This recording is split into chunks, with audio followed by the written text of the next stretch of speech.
Hello everyone, welcome to economics. पिछला जो video था वो उसमें हमने समझने की कोशिश की कि कुल कुल उपयोगिता, सीमांत उपयोगिता क्या होती है, जिसमें हम उपभोक्ता व्यवहार व्यवहार को समझने की कोशिश कर रहे थे। उसी के क्रम में जब हम आगे आते हैं इसी गणनावाचक या कार्डिनल यूटिलिटी के सेंस में, तो उसमें हम एक और कॉन्सेप्ट है जो उसमें भी हमने बताया था, दैट वाज कम सीमांत और ह्रासमान सीमांत उपयोगिता है।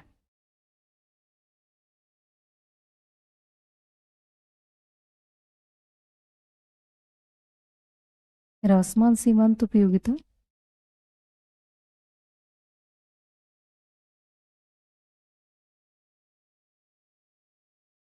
तो अगर हम ह्रासमान सीमांत उपयोगिता को समझने की कोशिश करें,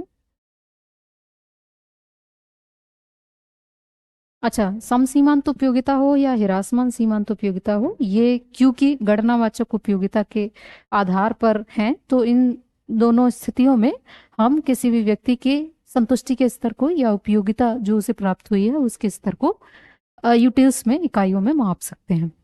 ह्रासमान जो सीमांत उपयोगिता है, या इसको डिमिनिशिंग मार्जिनल यूटिलिटी कहते हैं,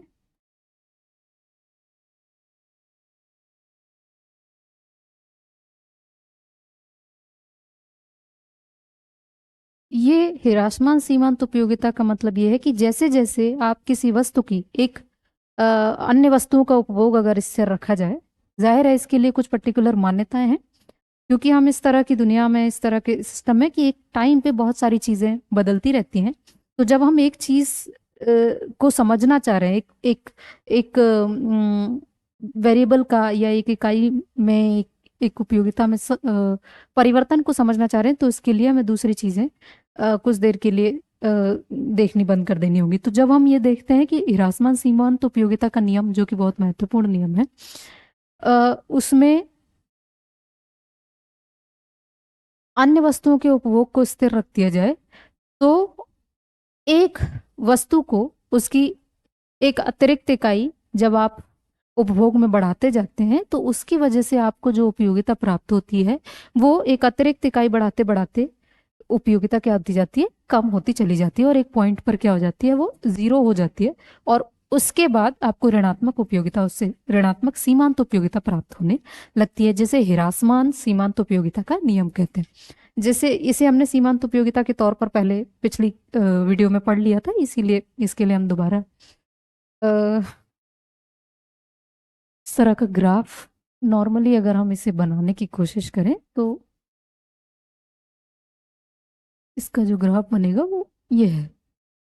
ठीक है, एक्स अक्ष पर हम इकाइयां देख रहे हैं और वाई अक्ष पर ह्रासमान सीमांत उपयोग, डिमिनिशिंग मार्जिनल यूटिलिटी का कर्व बना हुआ है। तो इसमें आपको जो उपयोगिता, सीमांत उपयोगिता गिरती चली जाती है। इसकी, जैसे कि हमने बात की कि ये कुछ मान्यताओं पर आधारित है। वैसे तो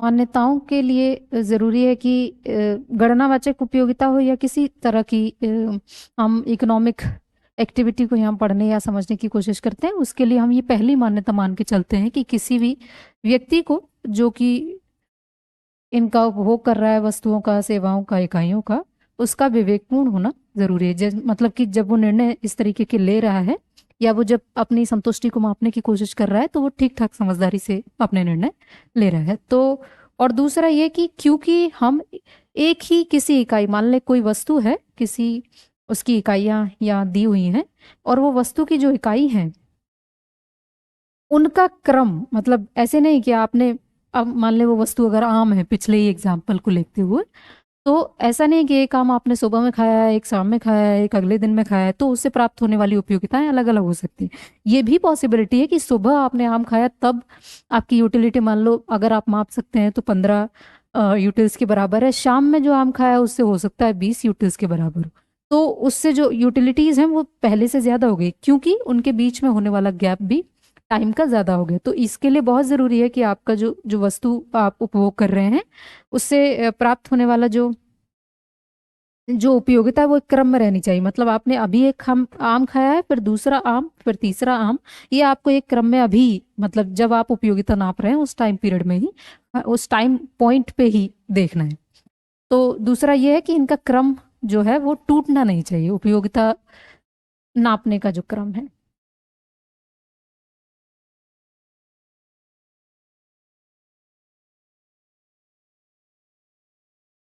ठीक है। और ये ह्रासमान सीमांत उपयोगिता का जो नियम है वो मुद्रा, मतलब पैसा वगैरह पे लागू नहीं होता।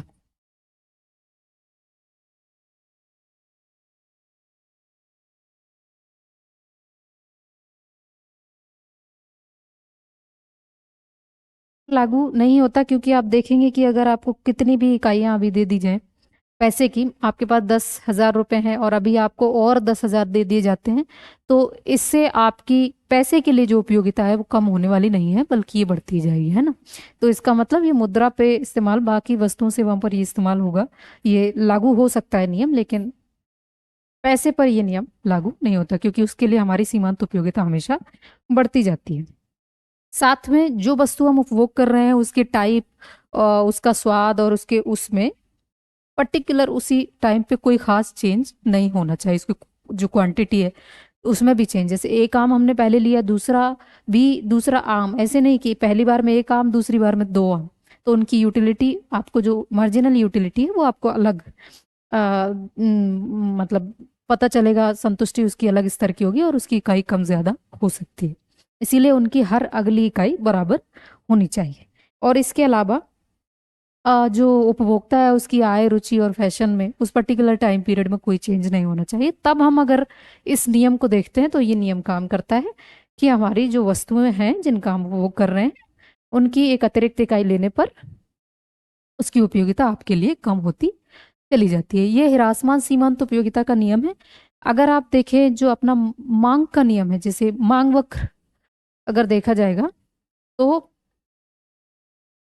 मांग वक्र जो हम बनाते हैं ना, ये देखा होगा कि मांग वक्र हमेशा एक तरफ प्राइस होता है, एक तरफ किसी वस्तु को उस वस्तु की क्वांटिटी होती है, एक तरफ कीमत और एक तरफ इकाई उसकी। तो जैसे जैसे कीमत बढ़ती जाती है, इधर प्राइस कीमत और इधर वस्तु की इकाइयां कह सकते हैं, या वस्तु कोई जो आपने यूज की है। तो जैसे जैसे कीमत बढ़ती जाती है उस वस्तु की प्राइस जो है वो उस वस्तु की जो इकाइयां जो आप खरीदना चाहते हैं वो कम होते जाते हैं।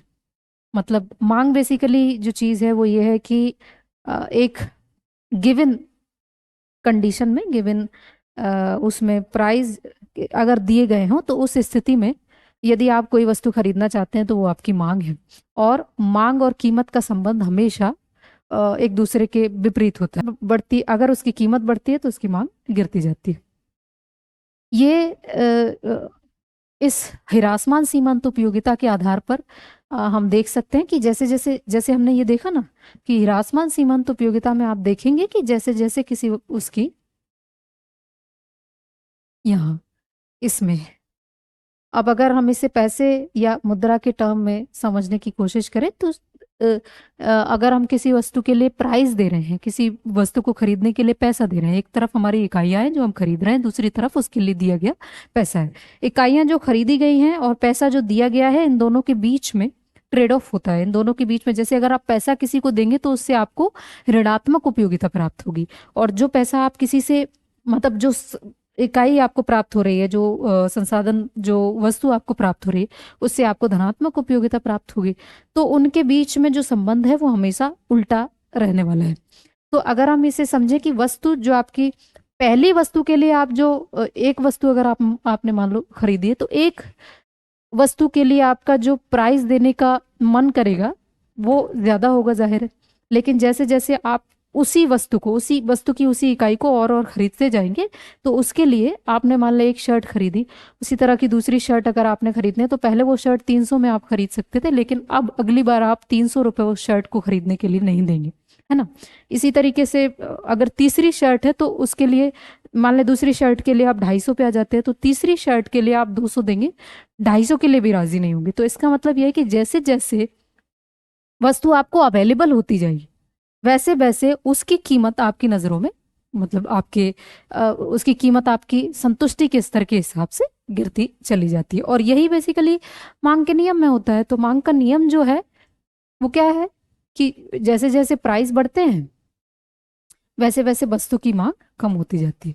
जैसे अगर किसी वस्तु के प्राइस हम मान लें ये 5 था, तो आप दो वस्तुओं की ये 2, 4 और 6 इस तरीके से अगर हम इसको करें तो जब प्राइस 5 रुपए है तो आप 4 वस्तुओं की डिमांड कर रहे हैं। अगर प्राइस अगर हम ये माने कि ये 4 है, 3, 2 और से मान लें कि अगर जो प्राइस है वो 3 रुपए है किसी वस्तु का, तब आप 4 वस्तुएं खरीद रहे हैं। लेकिन अगर प्राइस गिरेगा 2 रुपए हो जाएगा तो वो वस्तु आप 6 वस्तुएं उसकी खरीद उसकी 6 इकाइयां खरीद लेंगे। और अगर प्राइस बढ़ जाता है, प्राइस आपका बढ़ के 4 हो जाता है, तो आपका जो वस्तु खरीदने का जो वो है इच्छा है वो आपकी कम हो जाएगी, और आप उसके लिए कम पैसे देना पसंद करेंगे। तो ये जो है वो हिरासमान सीमांत उपयोगिता के नियम पर आधारित है। हालांकि दूसरे कई इकोनॉमिस्ट जैसे हिक्स और सैमुअल्सन ने इसको समझाने के लिए अपने अपने तरीके दिए। उन्होंने भी मांग वक्र को अलग दूसरे तरीकों से समझाया, जिनको हम आगे वाले वीडियो में समझने की कोशिश करेंगे। तो ये तो हमने ये समझा। और अगला है आपका सम सीमांत उपयोगिता। अच्छा, सम सीमांत उपयोगिता बेसिकली जो है जैसे इसके नाम में है,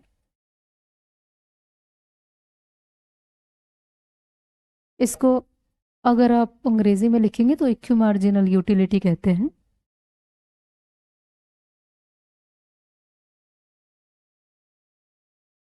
इक्वी मार्जिनल यूटिलिटी कहते हैं। तो सम सीमांत उपयोगिता जो है इसका मतलब, क्योंकि देखें जब भी हम मार्केट में जाते हैं तो हम कोई एक ही वस्तु कभी नहीं खरीदते। ऐसा नहीं है कि बस हम एक ही वस्तु खरीदने गए। मनुष्य को अपने जीवन में कई तरीके की वस्तुएं सेवाएं एक टाइम पर खरीदनी होती हैं। तो जब देखिए इकोनॉमिक्स में जो चीज़ें हम पढ़ते हैं उसमें मेन पॉइंट यही है कि हमें कम से कम संसाधनों का इस्तेमाल करके इस तरीके का चुनाव करना है कि हमें ज़्यादा से ज़्यादा संतुष्टि प्राप्त हो सके। यहाँ भी वही नियम लागू होता है कि सम सीमांत उपयोगिता में आपको एक से ज्यादा वस्तुओं से प्राप्त होने वाली जो उपयोगिता है आपकी वो क्या हो जाएगी, बराबर हो जाएगी। इसीलिए यहाँ सम लगा हो। तो जो मान लें आपने बहुत ही सिंपल एग्जांपल के तौर पे कि आपने एक वस्तु खरीदी हुई है, कोई एक्स वस्तु खरीदी, और उससे प्राप्त होने वाली यूटिलिटी जो मार्जिनल यूटिलिटी उसके एक्स वस्तु की जो मार्जिनल यूटिलिटी आपको वो MUX है, और बाई वस्तु की जो मार्जिनल यूटिलिटी आपको प्राप्त हो, आपने दो वस्तुएं खरीदी हुई हैं, तो इन दोनों की मार्जिनल यूटिलिटी आपके लिए जहां बराबर होगी उसे सम सीमांत उपयोगिता कहते हैं। आप कोशिश करेंगे एक हम लोग जो वस्तुओं और सेवाओं को खरीदेंगे उसमें कोशिश करें कि दोनों वस्तुओं से प्राप्त होने वाली जो उपयोगिता है, जो सीमांत उपयोगिता है, वो बराबर होगी, जिसे सीमांत सम सीमांत उपयोगिता के नियम के नाम से जाना जाता है। ठीक है, ये सिंपल सा इसका एक्सप्लेनेशन था।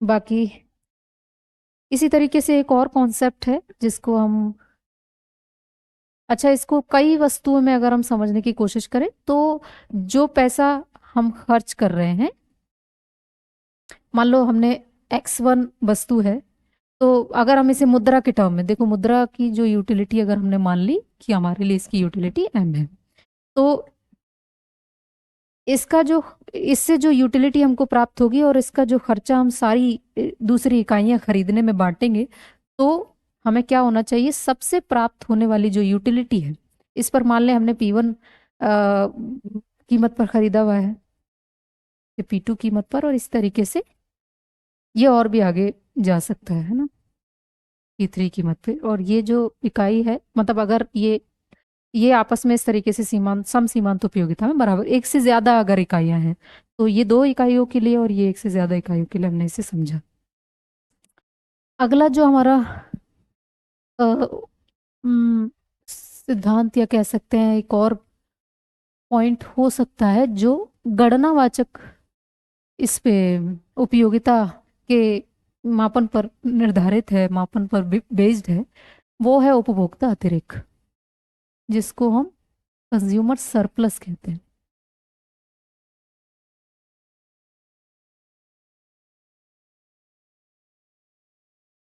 तो कंज्यूमर सरप्लस जैसे इसके नाम से ही समझ में आ रहा है कि एक आपको कुछ तो एक्स्ट्रा मिल रहा है ना। तो कंज्यूमर सरप्लस का मतलब ये है कि जब आप मार्केट जाते हैं, आप कई कुछ वस्तुएं ऐसी होती है जिन्हें देखकर मतलब हम अंदाजा तो लगाते ही हैं, तो हम ये सोचते हैं कि हम मान लें एक शर्ट या एक टॉप आपने देखी, तो आपको देख के ऐसे लगा कि ये अगर 500 में भी दे देगा ना तो हम ले लेंगे, है ना। तो आपकी तरफ से आपने जो उसका प्राइस देने का आपका जो मन है वो है 500, क्योंकि उस वस्तु की यूटिलिटी आपके लिए, अगर आप मापना चाहते हैं तो यूटिलिटी 500 रुपए के बराबर है। लेकिन जब आप उस यूटिलिटी को दुकानदार से, शॉपकीपर से जाके पूछते हैं, तो वो मान लें वो वस्तु आपको 300 रुपए की, वो शर्ट या टॉप आपको 300 रुपए की बताता है, तो आपकी जो यूटिलिटी है वो उस वस्तु के लिए 500 है, ठीक है। लेकिन दुकानदार से अगर आप पूछते हैं तो उसकी यूटिलिटी वो बताता है 300 रुपए। तो जो आपको 200 रुपए की एक्स्ट्रा यूटिलिटी प्राप्त हो रही है, उसे हम क्या कहते हैं? उपभोक्ता अतिरेक या कंज्यूमर सरप्लस कहते हैं। जैसे अगर हम इसे नॉर्मली समझने की कोशिश करें, आपने जो भी वस्तुओं की इकाइयां खरीदी, आपने मान लो एक और टॉप खरीदा, उसके लिए एक और शर्ट कह सकते हैं खरीदी, तो अगली शर्ट के लिए आपकी जो मान लें यूटिलिटी जो है,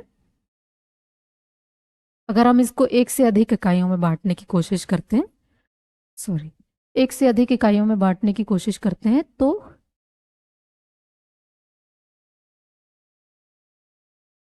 500,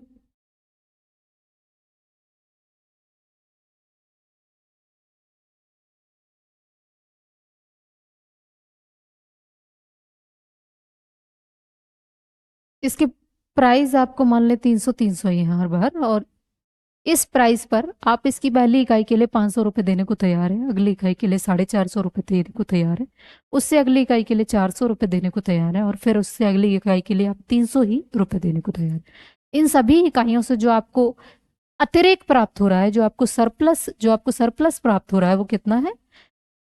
ये है, क्योंकि इस वस्तु की प्राइस इतनी है, मार्केट प्राइस है ये, और ये जो हमारा लेवल ऑफ यूटिलिटी है, मतलब जो यूटिलिटी हमें इससे प्राप्त हो रही है, वो ये है।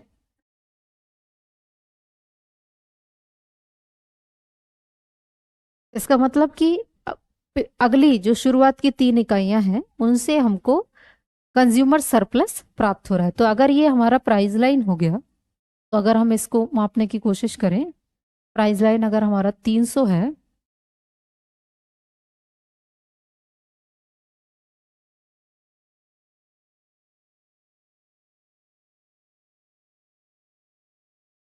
तो